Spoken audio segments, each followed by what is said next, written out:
the ability to put the egg back together.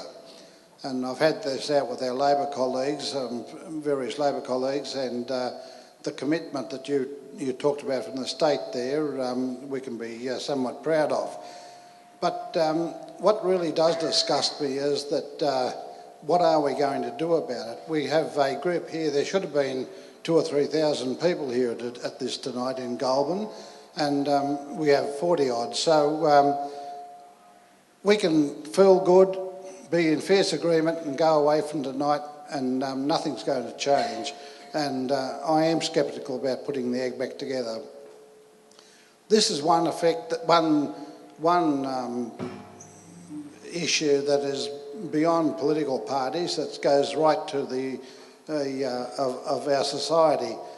And I feel that it's an absolute disgrace that our federal member and state member are not here at this meeting tonight.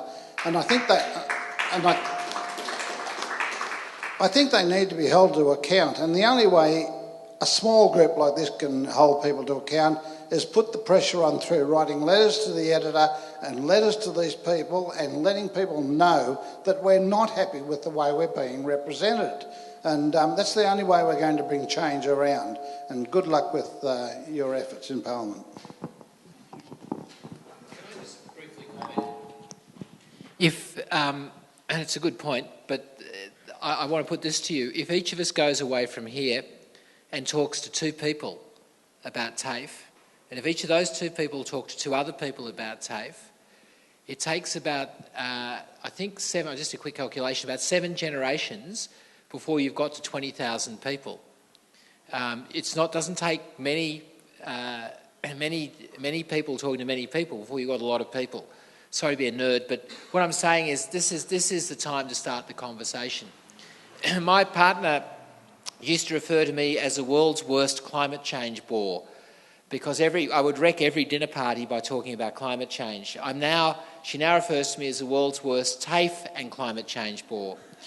I don't ever let any opportunity go past where I don't talk about TAFE and the state it's in. Can I also say Humpty Dumpty's still sitting on the wall? In Victoria, I think Humpty Dumpty's fallen off the wall, and the King's horses, Daniel Andrews' men are struggling, and women are struggling to put him back together again. But in New South Wales, his shell is chipped, to extend an analogy way beyond where it should be. His shell is chipped, but he's still intact.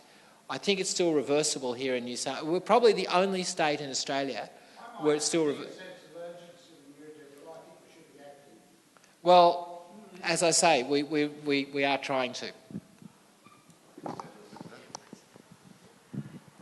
Bob, I'd just like to also say that we do have another champion in Ursula who has always supported TAFE, and in the last election she was magnificent in her campaign and the things that she exposed about what was happening at TAFE. So, and lucky that we've got John here too. I think we've got some politicians that are really taking on board what we're trying to say about what's happening in Goulburn, and I think, like people that are here, I feel positive about some things coming out of this.